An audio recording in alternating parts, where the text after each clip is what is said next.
ठीक आहे. दीपक विषय असा आता की बच्चू कडूंचं शेतकऱ्यांच्या मागणीसाठी आंदोलन सुरू नागपूरमध्ये आणि सगळ्याच आंदोलकांचा नेत्यांचा त्या आंदोलनात पाठिंबा मिळतोय.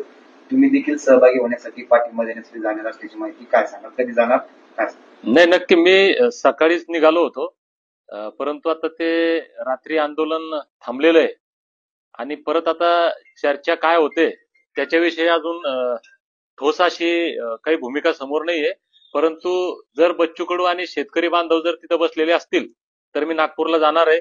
कारण बळीराजा हा या देशाचा, इथल्या अर्थव्यवस्थेचा सगळ्यांचाच कणा आहे आणि आज बळीराजा प्रचंड संकटात आहे.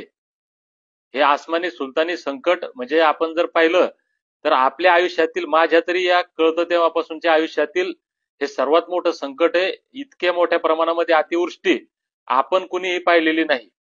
म्हणून या संकटाच्या काळात बळीराजाच्या सोबत राहणं हे प्रत्येकाचं कर्तव्य आहे आणि सरकारने बळीराजाच्या संयमाचा अंत या ठिकाणी पाहू नये. आम्ही बळीराजाच्या आंदोलनामध्ये सहभागी आहोत, या लढ्यामध्ये ताकदीनं सहभागी आहोत. दुसरा मुद्दा, धनगर जमातीच्या एसटी आरक्षण अंमलबजावणीसाठी 16 दिवस याच ठिकाणी आमरण उपोषण करून या आरक्षणाचा लढा आम्ही लढलो.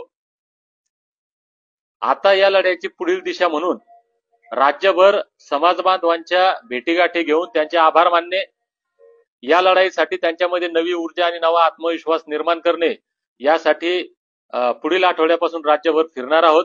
त्या संदर्भात एक महत्वाची, राज्यभरातील जे बांधव या आरक्षणाच्या लढ्यामध्ये सहभागी आहेत, ज्यांचा या चळवळीमध्ये सहभाग आहेत, उपोषणकर्ते असतील, आंदोलनकर्ते असतील, या सर्वांची एक राज्यव्यापी महत्वाची बैठक परवा दिनांक 1 तारखेला जालना या ठिकाणीच होणार आहे.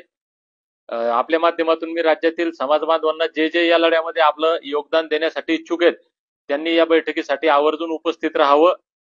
दुसरा विषय, सरकार, आम्हालाही म्हणालं होतं चर्चा करू.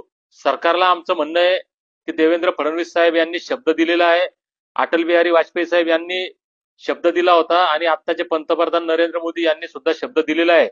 आता तुम्ही दिलेला शब्द पाळून धनगरांच्या उपकाराची जाणीव ठेवत एसटी आरक्षणाची अंमलबजावणी करा आणि आमच्या लेकराबाळांचं कल्याण करा.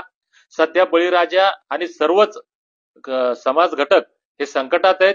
आमची ही इच्छा नाही की आम्ही मुंबईला यावं किंवा जनतेला किंवा सरकारला वेठीस धरावं, परंतु सरकारला जर आमची संयमाची, शांततेची आणि संविधानिक भाषा कळत नसेल, सरकारला जर वाटत असेल की आम्ही अजून यांना संख्या दाखवावी, तर ती संख्या आम्ही येणाऱ्या काळामध्ये ज्यावेळेस आमचा पहिला मेळावा राज्यात जिथं कुठं होईल त्या दिवशी आम्ही तारीख डिक्लेअर करू आणि मुंबईमध्ये हे धनगरांचं पिवळं वादळ धडकेल आणि या राज्यातला ऐतिहासिक अशा स्वरूपातील जनसागर मुंबईमध्ये जमेल.